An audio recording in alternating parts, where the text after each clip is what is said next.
जय हिंद प्यारे बच्चों। तो आप सभी लोग का मोस्ट वेलकम है आपके अपने प्यारे से YouTube channel CKS online classes पे। तो प्यारे बच्चों, आज की इस क्लास में हम लोग पढ़ने वाले हैं क्लास 12 हिंदी के मोस्ट VVI ऑब्जेक्टिव क्वेश्चन को, जो कि आपके फाइनल बोर्ड परीक्षा के लिए काफ़ी महत्वपूर्ण है। तो आप सभी प्यारे बाबू लोग इस क्लास को शुरू से लास्ट तक जरूर देखिएगा, जिससे आपको ये सभी क्वेश्चन अच्छी तरीके से याद हो सके और आप सभी क्वेश्चन को एग्जाम में बहुत ही अच्छी तरीके से बना सकें।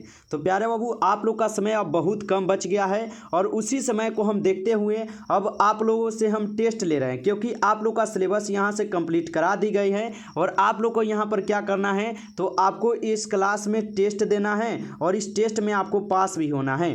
अगर आप इस टेस्ट में पास हो जाते हैं प्यारे बाबू, तो समझ लीजिएगा कि आपका फाइनल एग्जाम जो होने जा रहा है उनमें भी आप जरूर पास हो जाएंगे। क्योंकि आप लोग अगर यहाँ पर टेस्ट देकर अपनी तैयारी को जांच लेते हैं कि आपकी तैयारी किस लेवल की हुई है, तो आप समझ लीजिएगा कि हाँ, आपकी तैयारी किस लेवल की हो चुकी है और आप पास होइएगा कि फेल होइएगा एग्जाम में, आपको यहाँ पर पता चल जाएगा। तो आपको क्या करना है प्यारे बाबू, बहुत ही प्यार से कहीं पे बैठ जाना है और बहुत ही अच्छी तरीके से आपको सभी क्वेश्चन को पढ़ना है और बहुत ही अच्छी तरीके से आपको आंसर भी लगाना है, ताकि आप जरूर लास्ट में बता सके कि आप फेल हुए हैं इस क्लास में कि पास हुए हैं। तो आप सभी प्यारे बाबू से मैं पूरा उम्मीद है कि आप इस क्लास को लास्ट तक पढ़कर जरूर हमें कमेंट में बताइएगा कि आप पास हुए हैं इस क्लास में कि फेल हुए हैं, क्योंकि अब आप लोग को टेस्ट देना बहुत ज़रूरी है और आप लोग इस क्लास में बहुत ही प्यार से टेस्ट जरूर दीजिए। तो चलिए क्लास को स्टार्ट करते हैं। उनसे पहले आप सभी प्यारे बाबू को एक काम करना है, जल्दी से लाइक कर लेना है अपने सेशन को, क्लास को जल्दी से आप लोग लाइक कर लीजिएगा। और जो बच्चे नए जुड़े हैं आप लोग बाबू चैनल पर पहली बार, तो सब्सक्राइब कर लीजिए आप लोग, जिससे आने वाले जो भी आपका टेस्ट का क्लास हो, चाहे जो भी वायरल क्वेश्चन हो, उसका नोटिफिकेशन आपके पास पहुंच जाएगा। तो आप यहां से लेकर अपनी तैयारी कर सकते हैं। तो आप नए जुड़े हैं तो चैनल को भी आप जरूर सब्सक्राइब कीजिएगा प्यारे बाबू। चलिए क्लास को हम स्टार्ट करते हैं। तो यहाँ पर आपसे पहले नंबर प्रश्न में पूछा जाता है, मलिक मोहम्मद जायसी थे, ठीक है। आपको इसी प्रकार के क्वेश्चन आपको सेम टू सेम एग्जाम में पूछे जाते हैं, जो कि हम आप लोगों से यहाँ पर टेस्ट में ले रहे हैं एग्जाम, ठीक है। चलिए, मलिक मोहम्मद जायसी जो थे ना, ये क्या थे बताइए। तो मलिक मोहम्मद जायसी क्या थे? मलिक मोहम्मद जायसी जो है प्यारे बाबू, यह थे आपके फ़कीर। ऑप्शन यहाँ पर सी लगाए हैं प्यारे बाबू, तो बिल्कुल सही जवाब है आप लोग का। नेक्स्ट क्वेश्चन है 2 नंबर क्वेश्चन, कब्र के रचयिता कौन है बताइए। सभी क्वेश्चन इंपॉर्टेंट क्वेश्चन लाए हैं प्यारे बाबू आपके फाइनल बोर्ड एग्जाम के लिए। आप अच्छी तरीके से इस टेस्ट को जरूर दीजिए। कब्र के रचयिता कौन हो जाएंगे? तो कब्र के रचयिता जो है आपके जायसी जी है, यानी मलिक मोहम्मद जायसी जी है। ऑप्शन सी होगा सही जवाब। नेक्स्ट क्वेश्चन है प्यारे बाबू आप लोग का 3 नंबर, कि पद्मावत किनकी रचना है। चलिए, आप लोग 3 नंबर क्वेश्चन का आंसर बताइएगा। तो पद्मावत जो है प्यारे बाबू, ये रचना है आपके जायसी जी, यानी मलिक मोहम्मद जायसी जी की रचना है पद्मावत। अच्छी तरीके से याद कर लीजिएगा। नेक्स्ट प्रश्न है आप लोग का 4 नंबर, कि सूरदास का जन्म स्थान कहाँ है बताइए। यहाँ पर 4 नंबर क्वेश्चन का आप सभी प्यारे बाबू लोग आंसर बता दीजिएगा। सूरदास का जन्म स्थान कहाँ पर है? तो सूरदास का जन्म स्थान जो है आपके सीही में है। ऑप्शन ए यहाँ पर आप लोग का सही जवाब हो जाएगा। नेक्स्ट क्वेश्चन आता है आप लोग का यहाँ पे 5 नंबर क्वेश्चन, सूरदास को कहा जाता है बताइए। सूरदास को और क्या कहा जाता है? आप लोग जल्दी से बता दीजिए 5 नंबर क्वेश्चन का आंसर। तो सूरदास को जो है प्यारे बाबू, हिंदी साहित्य का सूर्य भी कहा जाता है। ऑप्शन ए हो जाएंगे सही जवाब यहाँ पर 5 नंबर क्वेश्चन का, याद रखिएगा। नेक्स्ट क्वेश्चन है आप लोग का 6 नंबर, निम्नलिखित में से कौन कवि सगुण भक्ति धारा के है बताइए। निम्नलिखित में से कौन कवि सगुण भक्ति धारा के हो जाएंगे? आप लोग 6 नंबर क्वेश्चन का आंसर बताइएगा। तो निम्नलिखित में कौन कवि सगुण भक्ति धारा के हो जाएंगे? यह हो जाएंगे प्यारे बाबू सूरदास। ऑप्शन यहाँ पर सी जो है आप लोग का सही जवाब, याद रखिएगा। नेक्स्ट प्रश्न आता है आप लोग का यहाँ पे 7 नंबर क्वेश्चन, वत्सलय के विश्व में अद्वितीय कवि कौन है बताइए। वत्सलय के विश्व में अद्वितीय कवि कौन हो जाएंगे? आप लोग 7 नंबर क्वेश्चन का आंसर बताइएगा। तो 7 नंबर क्वेश्चन का आप लोग का सही जवाब ए हो जाएंगे सूरदास प्यारे बाबू। ऑप्शन ए यहाँ पर सही जवाब है। नेक्स्ट क्वेश्चन है आप लोग का 8 नंबर क्वेश्चन, और 8 नंबर क्वेश्चन में आपसे पूछा जाता है कि नाम ले भरे उदर एक प्रभु दासी दास कहाई, यह पंक्ति किस शीर्षक कविता से है बताइए। नाम ले भरे उदर एक प्रभु दासी दास कहाई, यह पंक्ति किस शीर्षक कविता से है? तो आप लोग लगा दीजिएगा, ये तुलसीदास के पद से लिए गए थे। ऑप्शन सी होगा सही जवाब। नेक्स्ट क्वेश्चन आता है आप लोग का यहाँ पे 9th नंबर प्यारे बाबू, और 9th नंबर क्वेश्चन है तुलसीदास की माता का क्या नाम था बताइए। तुलसीदास की माता जी का आपसे नाम जो है ना पूछा जाता है, तो तुलसीदास के माता जी का आप लोग नाम जो है क्या लगाइएगा, हुलसी। ऑप्शन यहाँ पर जितने भी प्यारे बाबू सी लगाए हैं उनका बिल्कुल सही जवाब है। अगला प्रश्न 10th नंबर क्वेश्चन है तुलसीदास का जन्म कब हुआ था बताइए। आप सभी प्यारे बाबू जल्दी से आंसर लगाइए, तुलसीदास का जन्म कब हुआ था। तो तुलसीदास का जन्म कब हुआ था, 1543 ईस्वी में, जो कि ऑप्शन यहाँ पर आप लोग का बी सही जवाब याद रखिएगा। नेक्स्ट प्रश्न आता है आप लोग का यहाँ पे 11th नंबर, कौन सी रचना तुलसीदास की है। चलिए 11th नंबर क्वेश्चन का आप सभी प्यारे बाबू लोग आंसर बताइएगा, कौन सी रचना तुलसीदास की हो जाएंगे। तो हम लोग क्या पढ़े हैं, ये विनय पत्रिका जो है जो कि तुलसीदास की रचना है, ऑप्शन बी होगा सही जवाब। नेक्स्ट क्वेश्चन है यहाँ पर आप लोग का 12th नंबर, छप्य क्या है बताइए। आप सभी प्यारे बाबू यहाँ पे 12th नंबर क्वेश्चन का आंसर बताइएगा, छप्य क्या है। तो छप्य जो है यहाँ पर एक छंद है, ऑप्शन यहाँ पर आप लोग का सी सही जवाब होगा 12th नंबर क्वेश्चन का। नेक्स्ट क्वेश्चन आप लोग पढ़िए यहाँ पे 30 नंबर, भूषण ने समुद्रगिनी से किसकी तुलना की है बताइए। भूषण ने समुद्रगिनी से किसकी तुलना किए हुए हैं, आप लोग 30 नंबर क्वेश्चन का आंसर बताइएगा। तो भूषण ने समुद्रगिनी से ये रचना किए थे आपके किसके, शिवाजी के, ऑप्शन यहाँ पर आप लोग का बी सही जवाब ही याद रखेगा। नेक्स्ट क्वेश्चन है आप लोग का 40 नंबर क्वेश्चन, और 40 नंबर क्वेश्चन है शिवराज भूषण में कितने अलंकारों का निरूपण जो है ना हुआ है, 110, 112, 108 या 105 का। तो शिवराज भूषण में कितने अलंकारों का निरूपण हुआ है, इनमें कुल जो है 105 अलंकारों का निरूपण हुआ है, ऑप्शन यहाँ पर डी सही जवाब याद रखेगा। नेक्स्ट क्वेश्चन है आप लोग का 50 नंबर क्वेश्चन, शिवाजी के पुत्र का नाम क्या था जी बताइए। ऐसा ही क्वेश्चन आपके एग्जाम में प्यारे बाबू पूछा जाता है, जो हम आपको टेस्ट के तौर पर ले रहे हैं एग्जाम, ठीक है। अगर आप लोग इस टेस्ट में पास है तो समझिए कि आपका फाइनल एग्जाम में कोई नहीं रोक सकता प्यारे बाबू, और हम आप लोग का एग्जाम तक, ठीक है, एग्जाम तक प्यारे बाबू हम आप लोगों से इसी प्रकार के टेस्ट जो है लेते रहेंगे, जिससे आपको पता भी चलते रहे कि आपको आप लोग की तैयारी किस प्रकार की हो चुकी है, ठीक है। बताइए शिवाजी के पुत्र का नाम क्या है, उनके पुत्र का नाम था साहू जी, ऑप्शन बी जितने बाबू लगाए हैं उनका बिल्कुल सही है। नेक्स्ट क्वेश्चन है कामायनी महाकाव्य में कामायनी कौन है बताइए। कामायनी महाकाव्य में जो है कामायनी कौन है, तो कामायनी जो है श्रद्धा है, ऑप्शन यहाँ पर आप लोग का बी जो है सही जवाब ही याद रखिएगा। नेक्स्ट क्वेश्चन आता है आप लोग का 70 नंबर, निम्नलिखित में से कौन कवि छायावादी है बताइए। आप लोग 70 नंबर क्वेश्चन का आंसर, निम्नलिखित में से कौन कवि छायावादी हो जाएंगे। तो छायावादी अगर पूछे तो जयशंकर प्रसाद लगाइएगा, ऑप्शन यहाँ पर बी सही जवाब याद रखेगा। नेक्स्ट क्वेश्चन है 80 नंबर, पुत्र वियोग शीर्षक कविता किस काव्य संग्रह से जो है ना ली गई है बताइए। 80 नंबर क्वेश्चन का आंसर बताइएगा, पुत्र वियोग शीर्षक कविता किस काव्य संग्रह से ली गई है। तो यह लिए गए हैं मुकुल से, ऑप्शन यहाँ पर सी हो जाएंगे सही जवाब। नेक्स्ट क्वेश्चन आता है आप लोग का 90 नंबर, सुभद्रा कुमारी चौहान का निधन कब हुआ था। तो सुभद्रा कुमारी चौहान का निधन जो है 15 फरवरी 1948 को हुए थे, ठीक है, जो कि ऑप्शन बी हो जाएंगे यहाँ पर सही जवाब याद रखिएगा। पूछे सुभद्रा कुमारी चौहान का निधन कब हुआ, 15 फरवरी 1948 को याद रखिएगा। अगला प्रश्न आता है 20 नंबर क्वेश्चन, और 20 नंबर क्वेश्चन है सुभद्रा कुमारी चौहान स्वयं को असहाय क्यों कहते बताइए। सुभद्रा कुमारी जो चौहान थे वह स्वयं को यानी अपने आप को असहाय क्यों बोलते थे, तो पुत्र वियोग के कारण, यानी उनका पुत्र जो है ना, उनका पुत्र का निधन जो है ना असमय हो गया है, ऑप्शन यहाँ पर बी जो है आप लोग का सही जवाब होगा, पितृ वियोग के कारण, ठीक है, पुत्र वियोग के कारण जो है स्वयं को असहाय कहते हैं। नेक्स्ट प्रश्न आता है यहाँ पे 21 नंबर क्वेश्चन, और 21 नंबर क्वेश्चन में आपसे पूछा जाता है कि इतने पास अपने शीर्षक संकलन किस कवि के द्वारा लिखा गया है, बता दीजिए।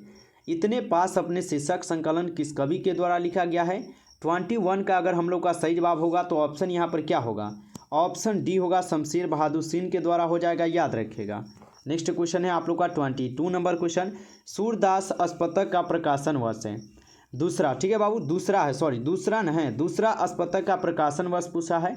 तो दूसरा क्या है, अस्पतक का प्रकाशन वर्ष 1951 है, ऑप्शन यहाँ पर बी सही जवाब है।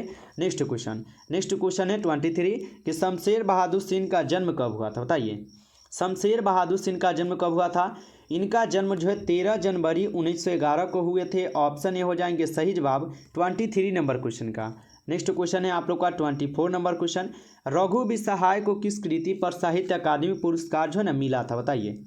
रघु बिसहाय को किस कृति पर साहित्य अकादमी पुरस्कार मिला था, तो उनको मिले हुए थे आपके किस पर, उनको किस पर मिले थे, तो लोग भूल गए हैं, ठीक है, लोग भूल गए हैं, ऑप्शन यहाँ पर सी सही जवाब याद रखेगा। नेक्स्ट क्वेश्चन आता है यहाँ पे 25 नंबर, रघु बिसहाय के पिता क्या थे? बताइए, रघु बिसहाय जी के पिताजी क्या थे? आप लोग 25 का आंसर बताइएगा। तो रघु बिसहाय के पिता जो है शिक्षक थे। ऑप्शन यहाँ पर आप लोग का सी सही जवाब याद रखिएगा। नेक्स्ट प्रश्न है, मुक्ति बोध के अनुसार ज्वाला कहाँ से उठती है? चलिए यहाँ पे 26 का आप लोग आंसर बता दीजिए। मुक्ति बोध के अनुसार ज्वाला कहाँ से उठती है? तो ये ज्वाला आपके जनता से उठते हैं। ऑप्शन ये हो जाएंगे सही जवाब। प्यारे बाबू, जितने भी प्यारे बाबू आप लोग क्लास को लाइक नहीं किए हैं तो आप लोग लाइक जरूर कर लीजिए। और जो बाबू नए जुड़े हैं, आप लोग अगर क्लास को देख रहे हैं तो आप चैनल को भी जरूर सब्सक्राइब कर लीजिएगा, ताकि समय पर आपके पास सभी क्लास का नोटिफिकेशन जरूर मिल पाएगा। ठीक है प्यारे बाबू, तो आप चैनल को जो भी बच्चे अभी तक सब्सक्राइब नहीं किए हैं कर लीजिएगा आप लोग। ठीक है, चलिए अगला प्रश्न आता है 70 नंबर की अधिनायक शीर्षक कविता किस तरह की कविता है? बताइए, अधिनायक शीर्षक कविता जो है किस तरह की कविता हो जाएंगे? यहाँ पे 27 का आंसर बताइएगा। तो अधिनायक शीर्षक कविता जो है ये हो जाते हैं आपके व्यज्ञ प्रधान के। ऑप्शन यहाँ पर आप लोग का बी सही जवाब याद रखेगा। नेक्स्ट प्रश्न है आप लोग का 28 नंबर कि विनोद कुमार शुक्ल को 1999 में कौन सा पुरस्कार जो है मिला था? चलिए 28 का आप लोग आंसर लगाइए कि विनोद कुमार शुक्ल को 1999 में कौन सा पुरस्कार मिला था? उनको मिले थे साहित्य अकादमी पुरस्कार। ऑप्शन यहाँ पर बी सही जवाब ही याद रखेगा। नेक्स्ट प्रश्न आता है आप लोग का यहाँ पे 29 नंबर, नौकर की कमीज उपन्यास के लेखक कौन है? बताइए, नौकर के कमीज उपन्यास के लेखक कौन हो जाएंगे? तो नौकर की कमीज उपन्यास के लेखक जो है प्यारे बाबू ये हो जाएंगे विनोद कुमार शुक्ल जी। ऑप्शन यहाँ पर डी सही जवाब है। नेक्स्ट क्वेश्चन है 30 नंबर, प्यारे नन्हे बेटे को कविता में लोहा किसका प्रतीक है? बताइए, प्यारे नन्हे बेटे में जो लोहा है ये किसका प्रतीक हो जाएंगे? तो ये प्रतीक है आपके कर्म का। ऑप्शन यहाँ पर सी जो है आप लोग का सही जवाब है 30 नंबर क्वेश्चन का, याद रखेगा। नेक्स्ट प्रश्न आता है प्यारे बाबू 31 नंबर क्वेश्चन, निम्नलिखित में से गद्य कविता कौन सी है? चलिए सभी प्यारे बाबू आप लोग आंसर लगाइए, निम्नलिखित में से गद्य कविता कौन सी हो जाएंगे? तो यहाँ पे गद्य कविता जो आपके हार जीत है। ऑप्शन ए यहाँ पर आप लोग का सही जवाब हो जाएगा।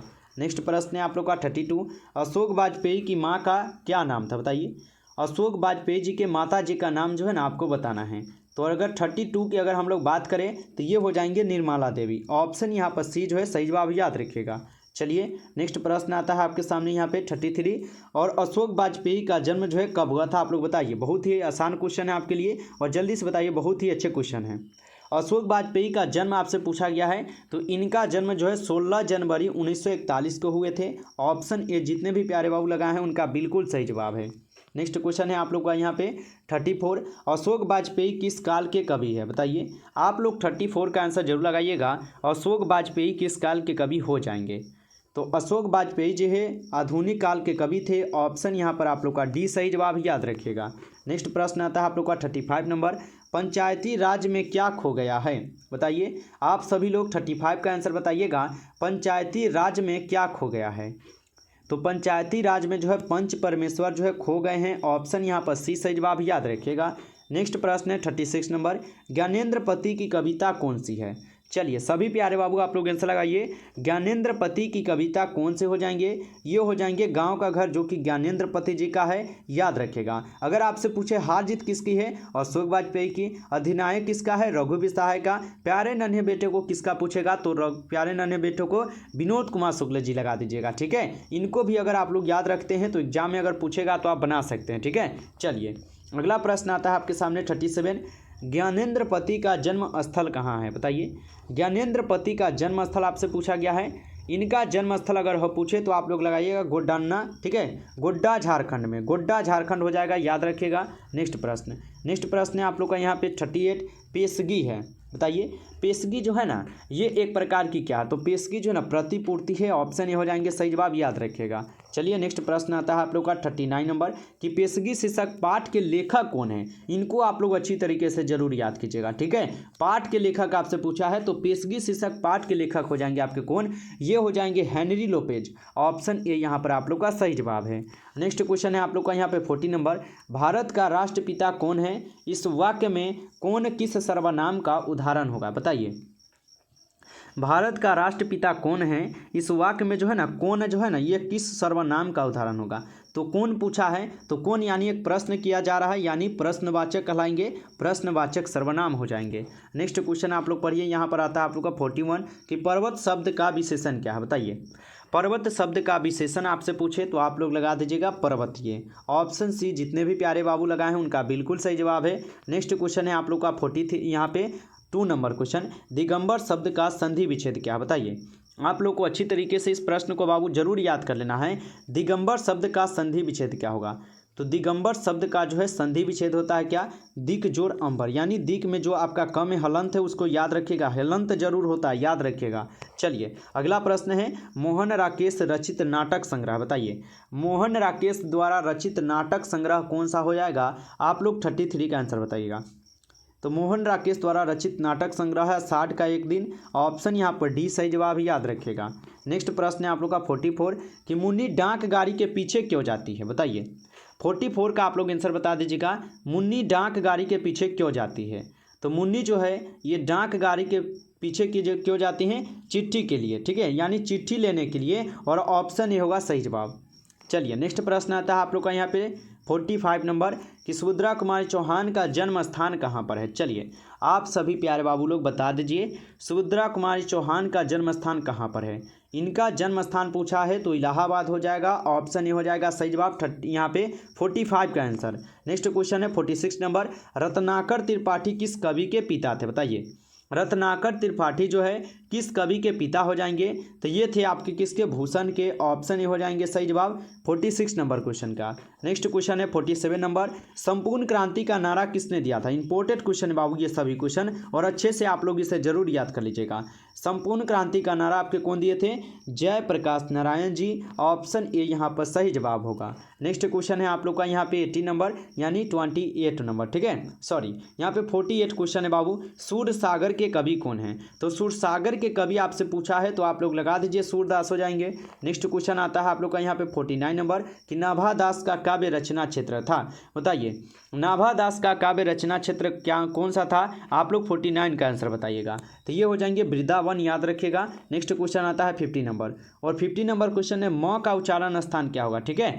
म का उच्चारण स्थान यानी जब हम लोग म बोल रहे हैं तो म हमारे कहाँ से आ रहा है? म जब हम लोग म का उच्चारण कर रहे हैं, बोल रहे हैं, तो बाबू हमारा जो ओष्ठ है ये क्या है? एक दूसरे में यहाँ पे सट रहा है, इसलिए ये ओष्ठ हो जाएंगे। ऑप्शन यहाँ पर 20 सही जवाब याद रखेगा। आप लोगों से एक छोटा सा रिक्वेस्ट मैं करना चाहता हूँ प्यारे बाबू, आप सबके लिए जो है 500 का ऑब्जेक्टिव, ठीक है, हिस्ट्री, जियोग्राफी, पॉलिटिकल साइंस और आपका हिंदी, इन 4 विषय का आपका 500 का ऑब्जेक्टिव जो है मास्टर पीडीएफ हम तैयार किए हैं। अगर आप लोग उस पीडीएफ को लेना चाहते हैं प्यारे बाबू तो आप लोग इस नंबर पर मैसेज कर लीजिएगा, ठीक है, 962 18 834। आप सभी प्यारे बाबू इस पीडीएफ को जरूर ले लीजिए, क्योंकि 500 का आपका ऑब्जेक्टिव है और इसका प्राइस ओनली 49 रुपया आपके लिए रखे गए हैं। तो एग्जाम से पहले आप लोग लेकर जरूर इस प्रश्न को आप लोग पढ़ कर जाइए। एकदम इंपॉर्टेंट और सिलेक्टेड क्वेश्चन लिए गए हैं जो कि 100% आपके एग्जाम में हूबहू देखने को मिलेगा, ठीक है।